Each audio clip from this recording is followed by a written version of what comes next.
Who knew that making coffee at home was going to turn into a way to overthrow the patriarchy? Let's get into it.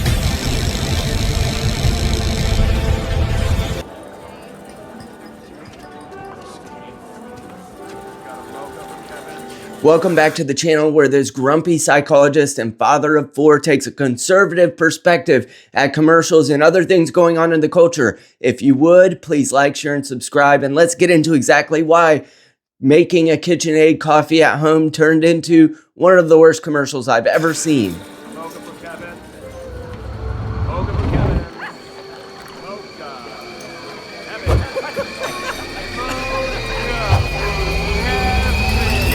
Mocha. Okay, I'm not one to make fun of someone's appearance too much because as you can see, I am old, I'm wrinkly, I'm a Midwestern mid, which makes me like a 4.3 in Los Angeles or something like that. However, I have no idea what is going on with this haircut. Why is it that these short bangs, they look like somebody from Tip City, Ohio from 1994 who's 17-year-old boy? Please, can we stop with the short bangs? Back in my hometown, they used to shave the rest of their heads and just leave these little bangs in the front. Come on, guys, let's get rid of that. Let's move on with the commercial. So this young lady looks in at the long line, at the people being distracted on their phones, at the cheesy wall materials, and at a beta male who's cooking the coffee in the front, which I do appreciate that they're making a commentary on how coffee shops are idiotic because you spend $7 for left-wing coffee and then you end up in a place where everybody's being a gigantic turd anyway.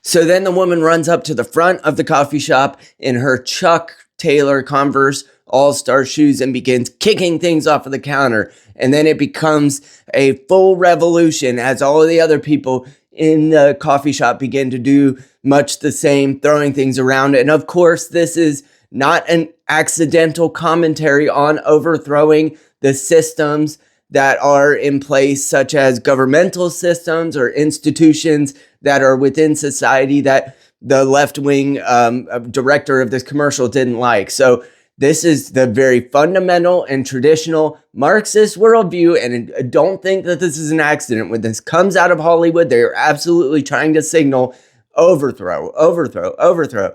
And this critical theory look at everything turns everything into something to be questioned and disdained. And it's like the old sophists of Greek antiquity who just asked questions about everything and then turned everything into something to be criticized. So even though I'm not a liker of coffee shops, this commercial is of course signaling that all institutions need to be overthrown.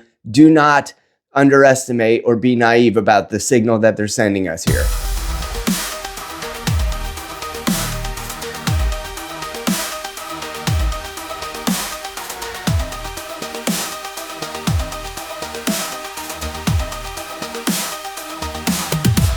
Then, of course, enter the patriarch. This is a white male who looks less beta than the one who is cooking the coffee to begin with. And this is, of course, a commentary on the fact that there are some white men out there who are running businesses or institutions that just simply need to be overthrown. And if one woman just had enough courage to begin kicking shit over, excuse my language, kicking stuff over, that it would all be better for everyone. And not only that, but as you'll see in the next clip, everybody's going to join her in the chaos.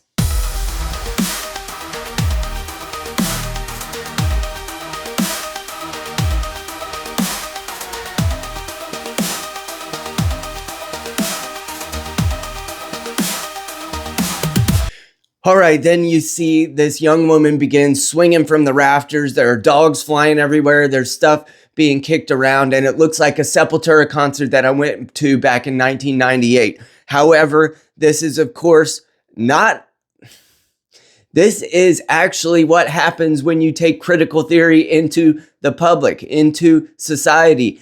Stuff begins to be so chaotic, and everybody on the surface appears like they're having a good time. On the surface, it appears that the chaos could be appealing, or it's in some way fundamentally of the youth to begin to overthrow things and turn things over. But the fact of it is that when that chaos, that brief period of chaos is subsided, somebody has to clean up the mess. And while you might be all willing to question institutions and begin kicking things over, and now that all of our institutions are left wing, they do need kicked over in many cases. This is the fundamental conservative view, is somebody is going to have to pick that stuff up. And perhaps the traditions are solutions that we forgot to problems we forgot we had. Let me say that again. Traditions are solutions to problems we forgot we had. And if we begin just kicking stuff over, someone is going to have to pick up the pieces, and perhaps someone is even going to need to reinvent these institutions in order that they would function. So in this young lady's coffee shop, somebody's going to have to go pick up all those swizzle sticks that she just tossed everywhere.